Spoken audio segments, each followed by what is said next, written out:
Peace be upon you, friends. With you is your friend Darum. I ask you to support the channel by subscribing, liking, and posting motivating comments and an enjoyable viewing experience for you. I said to him, I do not understand anything you say. What do you mean? He said, the Yaram tribe are seeking revenge on your kinsman who killed him, and they are coming tonight to kill your kinsman.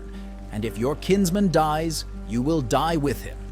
I said to him, why do you care?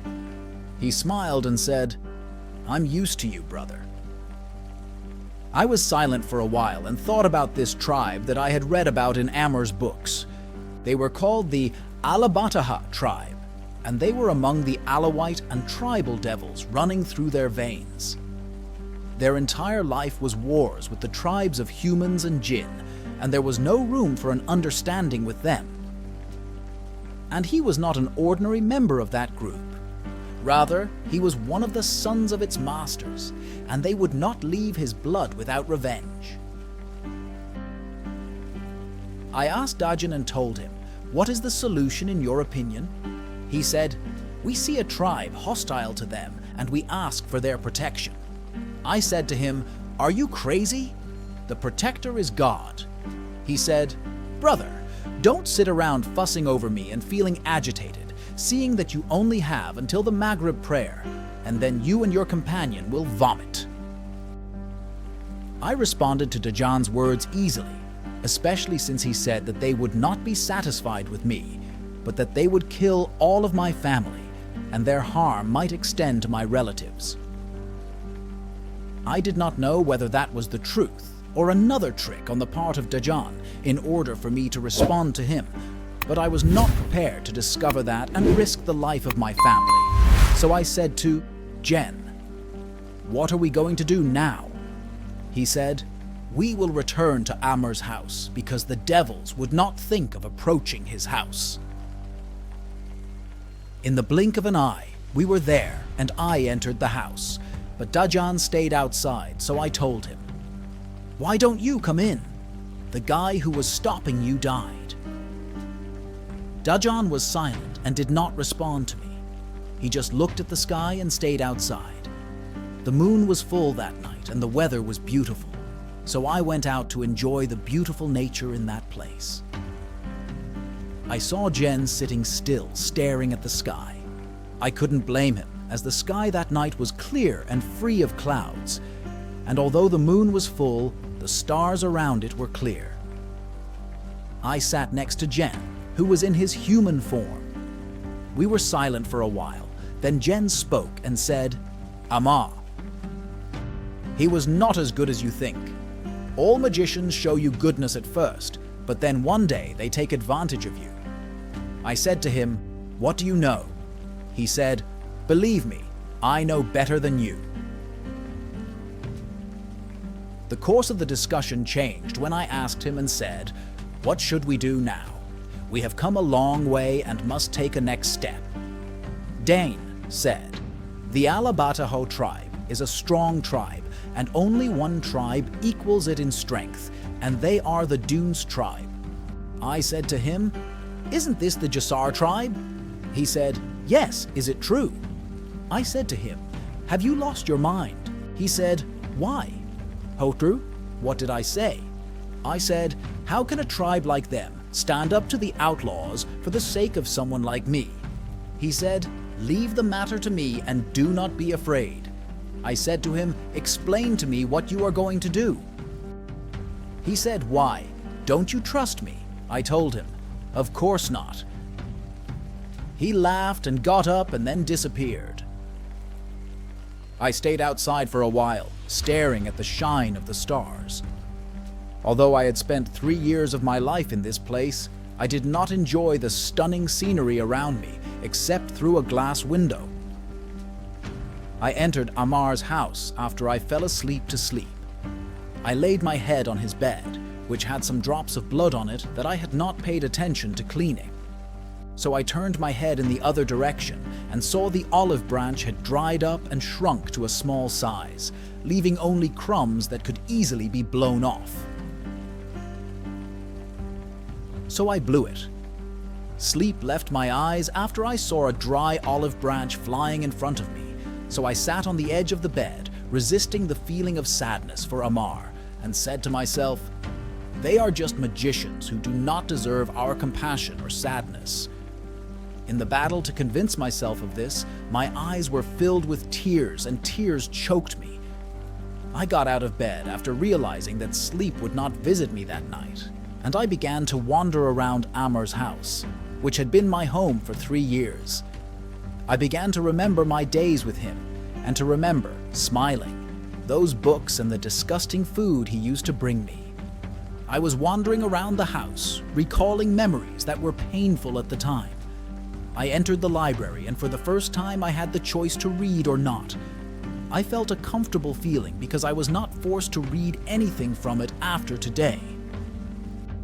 I was looking at the shelves while smiling, but my smile disappeared when my eyes fell on a book that I had never seen in the library before. I said to myself, perhaps it was a book like the others, and I had not paid attention to it before, but I was certain that I had looked at every book in the library at least once, even though I had only read 2/3 of them from cover to cover, and this book was not among them when I was here. Curiosity began to consume me, and I did not know why. I began to resist the urge to open it and decided to just hold it. I went to the book, grabbed it, sat down at the table, and placed it on it, saying to myself, "What do you do? Haven't we finished reading what we don't know?" The book remained in front of me for about half an hour as I stared at it. The color of the book was red, without a title, and large in size.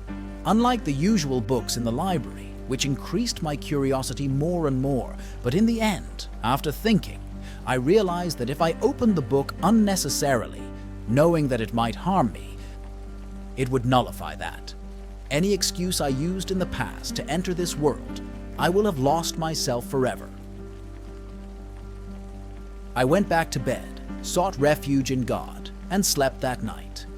My sleep did not last long, as I woke up to the voice of Jinn calling me from outside and saying, "Sleep!" So I went out feeling exhausted, and Jan grabbed my shoulders with his hands and shook me hard while saying, "The group agreed." I said, "What group?" He said, "Dunes. Nothing else." I said, "They agreed to what exactly?" He said, "To protect me and you from the oppressors." Then sleep broke out, some of which was still lingering in my eyes, and I said to him, "How did you convince them?" He said, "You have nothing to do with it. The important thing is that the guards are with us now." I said, "What guards?" Dajan looked at the horizon and said, "Let him see you guys." A large cloud of smoke formed in front of me, and after it cleared, 3 people appeared from it, one of them a woman. They were not completely like humans, but they were a little larger and their features were sharper. I said to Dajan, "Who are these people?" He said, "Our guards are from the tribe, meaning such and such brotherly uniforms." I said, "What is the benefit of them?" He laughed and said, "Don't you know the benefits of brotherhood? They mean bodyguards for you," I said. "What is the return?" Then one of them, the largest of them, spoke angrily and spoke to Jin and said, "Doesn't your friend know about the agreement?" Dajan showed signs of confusion and said, "He certainly knows, but he is still awake and not focused. Can you give us a chance to talk a little?" The big man said, "You got it." The guards left in front of us, so I turned my gaze to Dajan and said, "What's the matter, devil?" He, Dain, said to me, "Look, I will tell you exactly what happened, but keep in mind that I had no other solution to help you." I said to him, "Speak and do not evade." He said, "Okay, listen. The agreement made by Dain with the Dunes tribe." Dajan sat me down and then said to me, "Look, have you ever wondered why Amar was so strong, why I couldn't enter his house, and why when we killed him?" So I interrupted him and said, "You killed him, not me." He said, "No problem, no problem. Let me continue." I said to him, "Continue." He said, When Amar died, I tried to convince you that we walk fast. I said, yes, and I was surprised by your haste. He said, because Amar is not an ordinary magician, he is a magician under protection. I said, under protection?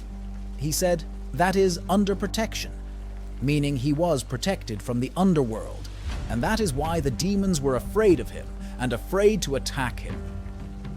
I said, how did he get that protection? He said, listen to the whole story and do not interrupt. I said, go ahead. Dayan told me that after Amar returned from the capital and chose to reside in this mountain instead of returning to his family, he began reading the books of the great magician, most of which were out of Amar's reach during the period of his service to that magician, and during his readings over a period of months, his eye fell on a book. It is very rare, and the reason for its rarity is that it contains methods for preparing demon lords and talismans for binding and harnessing them. This process is very difficult and requires high capabilities, but Amar tried and succeeded. Amar read one of the preparation pages in that book, and his choice of the page was apparently random because the page pertains to preparing Shand, who is the leader of a demonic tribe, and magicians generally avoid communicating with him. So what about preparing and harnessing him? Shind was the leader of the Sawarim tribe, the first of his descendants. He founded his tribe hundreds of years ago, and no one has succeeded him since he assumed leadership because he is one of the perennial devils. He has not left the leadership of the tribe since its founding, despite the very large number of his sons and daughters. Amar read the talisman that was in front of him, and in moments, the leader of the Al-Sawarim tribe, Shind, came to him, chained and tied under Amar's feet. He kept screaming and threatening Amar with death and torture. Amar was frightened by the sight and began to realize that he had made a grave mistake by tampering with those talisman. Advanced, Amar did not know how to free this demon, and if he did free him, would he forgive him for this insult? Amar continued reading that book in the hope of arriving at a solution that would rid him of that devil who was screaming in front of him and shaking his house with that screaming and wailing. Amar's eye fell on a line on one of the pages of the book, and the line said, "Whoever knocks on Yun's door and presents her with the head of Shind, it will remain for us a sword, and we will remain for him a sheath." Amar did not understand any of this, but it is the only place in the book where the name Shind is mentioned again, so he decided to read the talisman that followed. That line. Immediately after reciting the talisman, a huge demon appeared in front of Amar, accompanied by a beautiful woman. As soon as Shind saw them, his screaming and threats to Amar increased, and he said to him,